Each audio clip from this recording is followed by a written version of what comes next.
Hello there. Come with me as we take a look into the abyss and hope that nothing winks back. Today's topic is Orcus, the demon prince of undeath. Someone who enjoys zombies just about as much as I do. Today we're going to be looking into his creation, both in the lore and in real life, and see if we can understand the obsession with the undead.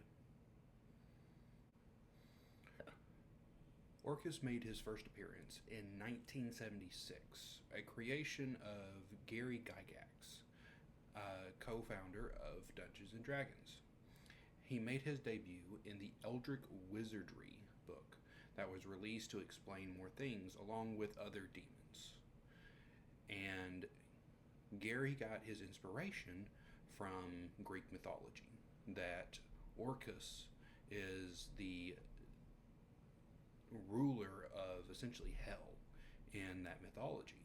So they chose to use him as kind of this bridge and a deity that explains necromancy. Now, one thing that I actually have a little bit of an issue with whenever it comes to Dungeons and Dragons is I haven't found a lot of conclusive lore. The game is designed in such a way that the characters within it are very much up to the person's interpretation and can create and build worlds with. It's meant to be very inclusive, which is great for story playing and for the building of a world. But I would really enjoy some lore background.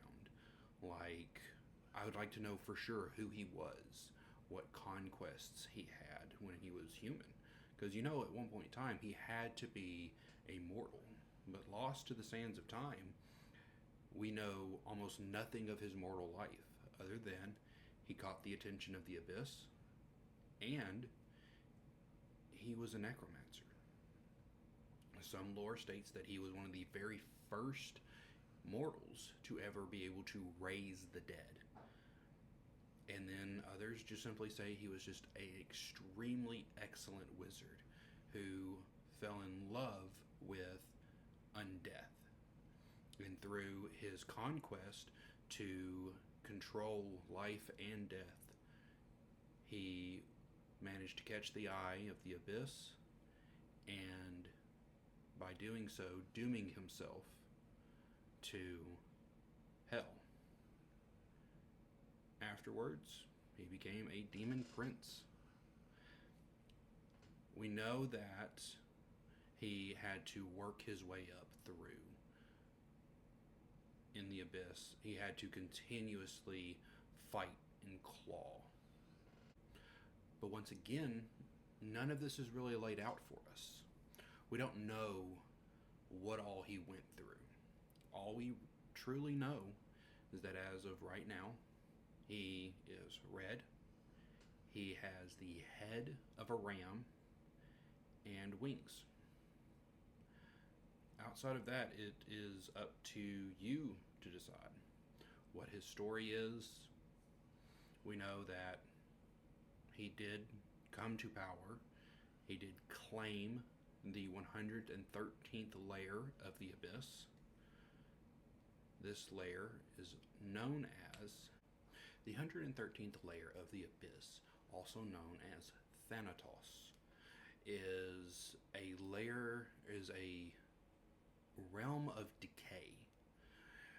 After he took over, he shaped it very much in his own image into what he considers a perfect world. It is filled with rot and decay. The sky is blackened.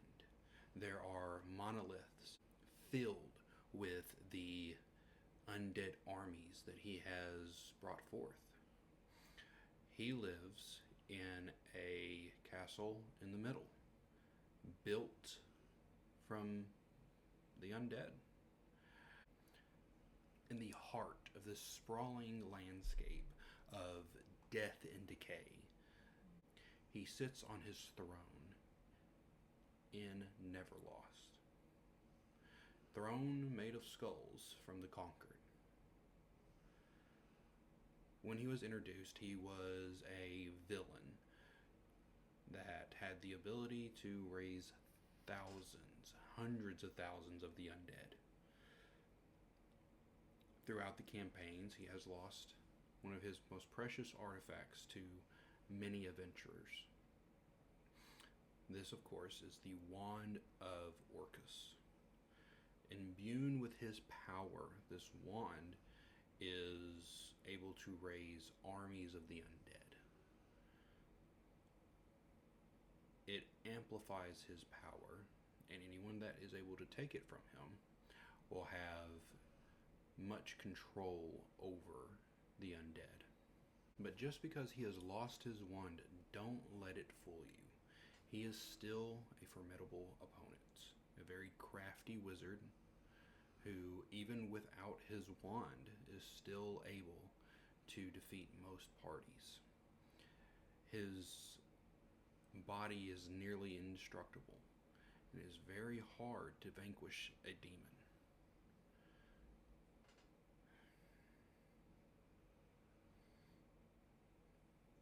So, even when he doesn't have his wand, his plots, his schemes still go on in the mortal realm. Most of these are performed by his cults, who raise armies of the undead to hopefully scratch at the planes, scratch at the reality between the abyss and the mortal world. These cults hope to be able to release Orcus into the mortal realm so that he can finally obtain his ultimate goal. Now, Orcus, like all demon princes, is fighting a never-ending war within hell. That's actually something I kind of enjoy about this and Warhammer. In both the essential hells, the rulers of these places are fighting each other as much as they are fighting other people. Because, I mean, for most of them, they don't have a lot of ability to leave the abyss, so they end up fighting in this massive war known as the Blood Wars. Orcus' ultimate goal is to be able to cut off the souls and bring all mortal souls to him, essentially making him a god, so that way he can claw his way through the multiverse, spreading undeath and decay. He's such an interesting character, just because he essentially just wants to raise armies of the undead. He wants everything to be dead, everything under his control. He sees mortals and he sees the living as chaotic and uncontrollable. He looks to bring everything into order. The only true order, the one thing that everything in the world has to do. Everything dies. And he knows this. So by having control over death, he hopes to spread his true goal of wiping out all life. He's an interesting character to me. I have loved zombies most of my life, and hearing about this necromancer who started out as immortal, but you have no idea any story behind him, but you know that at one point in time he went to the abyss after his death. He became a demon, rose through the ranks, and eventually became a demon prince, controlling one of the layers of the abyss, which is no easy feat. And one of the scariest things that compares him to other demon princes. The other demon princes, their subordinates are demons. The spawns of their realms, but a lot of it is souls they've taken and demons that they have turned. For Orcus, most of his followers don't have a mind of their own, which means that at no point in time is anyone in his realm conspiring behind his back. He surrounds himself with only the loyal. Everything else, you don't have to have a mind of your own to serve him. So, be careful on your next adventure.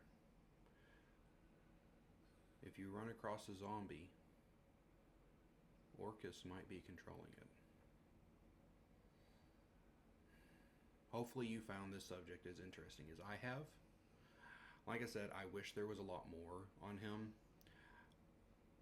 but D&D is meant to be a much more open kind of world, so you don't have a lot to go off of, so that way you have to make it up. But I've enjoyed the little bit that I know about him. I think he's a super interesting character with a lot of different stories that you can go into, and I hope that someone will make a really good horror campaign with him in mind, because nothing is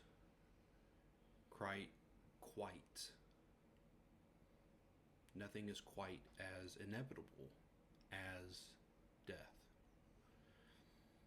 So if you liked this and you thought it was interesting, give it a like, subscribe, hit the notifications, leave me a comment.